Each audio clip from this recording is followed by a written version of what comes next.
I thought that a great place to start. You write in the beginning that scientists rely on dopamine as a kind of universal currency for measuring the addictive potential of any experience. And the more dopamine in the brain's reward pathway, the more addictive the experience. So what I was thinking is that at the outset, hopefully this isn't too pedantic or boring for you. We just go over some of the vocabulary so we have our basics in mind before we get to the specifics. So I was going to ask what precisely is dopamine and what is the brain's reward pathway and how dopamine functions in the same. Great questions. Great to lay the foundation. So dopamine is a neurotransmitter, and neurotransmitters are the chemicals that bridge the gap between neurons. That gap is called the synapse. Neurons are the long, spindly cells in our brains that conduct the electrical circuits that make us, think and feel and all of that good stuff. But neurons don't touch end to end. There's a gap between them called the synapse that allows for fine-tuning of those electrical circuits. And that gap, or that synapse, is mediated by neurotransmitters. Dopamine is one of many neurotransmitters. Dopamine has multiple functions in the brain, but one very important function is that it mediates pleasure, reward, and motivation in a specific area of the brain called the reward pathway, which broadly speaking consists of the ventral tegmental area, the nucleus accumbens, and the prefrontal cortex. Ventral tegmental area is rich in dopamine-releasing neurons that are then released in the nucleus accumbens. Those are these deeper structures in what we call the limbic brain or the emotion processing brain, which in turn communicate with the prefrontal cortex, which is a gray matter area right behind our foreheads that's so important for delayed gratification, autobiographical narrative, appreciating future consequences. One way to think about these different parts of the reward pathway is to think about the ventral tegmental area and the nucleus accumbens as the accelerator in the car, prefrontal cortex as the brakes, and addiction as either a problem with the accelerator, as in a lead foot on the gas, a problem with the brakes, as in the brakes aren't working, or some combination of both.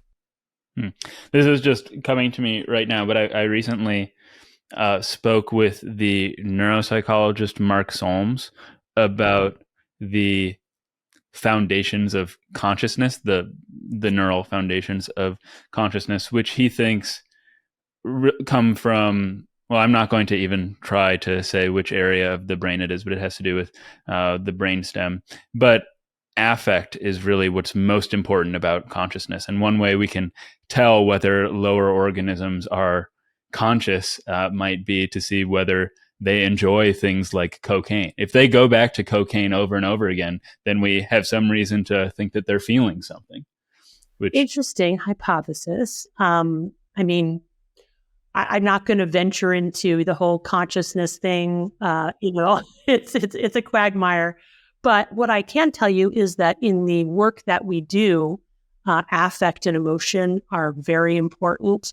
And there's a very famous psychoanalyst, now deceased, Michael Franz Bosch, who famously said, when you're in psychotherapy with a patient, follow the affect, which I love because it's like the contra to follow the money. It's follow the affect or follow the emotion. If in interacting with patients, there's an expression of emotion. That's an important thing. It's a little nugget of gold. Dig deeper there. You're headed in the right direction. I find that's especially true working with men in Silicon Valley who, just to grossly overgeneralize, tend to be very much living in their kind of rational brain and have more difficulty connecting to their emotions. So a lot of that is kind of like cracking through the ice of rationality and trying to tap into the emotions and get more connection to the emotions. And certainly a strong belief that there's a lot of truth and wisdom in our emotional lives, and that we shouldn't deny that. Mm-hmm. And then I suppose this is one of the last. It's a big thing that I also have to ask, and that is, what or how do you define addiction? So addiction, broadly defined, is the continued compulsive use of a substance or behavior despite harm to self and or others. There is no blood test or brain scan to diagnose addiction. It's based on what we call phenomenology, which is patterns of behaviors that repeat themselves reliably across individuals, cultures, continents, time periods. When we diagnose addiction clinically, we base it on the Diagnostic and Statistical Manual of Mental Disorders, which is kind of like the Bible of making diagnoses. But it's important to recognize that it's really just a bunch of people sitting around a table saying, wow, I think that this disorder manifests in this way based on the science, clinical observation. So the same thing is true for addiction. And the 11 criteria for diagnosing addiction, according to the DSM, can be condensed into what we call the 4 C's: control, compulsions, cravings, and consequences. So out of control use, compulsive use, meaning a lot of mental real estate occupied with the drug and a level of automaticity around it. Cravings, intense intrusive thoughts or feelings of wanting to use.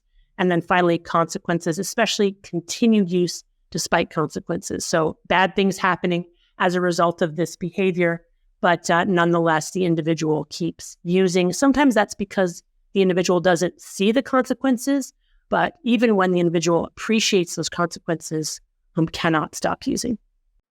Yeah, I was wondering if there was a clinical way of distinguishing between positive and negative addictions. And I suppose the most important of the 4 C's there would be consequences, because I imagine you can be compelled maybe to do something that is healthy, but if it doesn't have negative consequences, then we might not want to think of it as an addiction, that at least one that needs treatment. It's a great question. When I use the word addiction, I am by definition talking about pathophysia. When I use the word addiction, I'm by definition talking about a mental health disorder. And if I'm not talking about a mental health disorder, that is something that has crossed the threshold into being harmful and consequential in a negative way, then I usually don't use that word. I know, in everyday speech, people will kind of use it casually. Oh, I'm addicted to X, Y, or Z. But in general, when I use that word, it means that it meets some threshold criteria for being a psychiatric disorder. But it can be very difficult to distinguish sort of a healthy passion or an intensity around a behavior and something that's maladaptive. For example, workaholism, right? We have a culture that strongly encourages and reinforces compulsive working. And we don't call that an addiction because our culture celebrates it. But really, it's meeting many of the same types of criteria, which is why I think addiction is actually so interesting to study, because all mental health disorders are biopsychosocial diseases. There's a biological component, psychological component, and a social or contextual component. But addiction more so than others, I think, because we're constantly redefining what's a legal drug, what's an illegal drug, right? What is adaptive use, what's maladaptive use.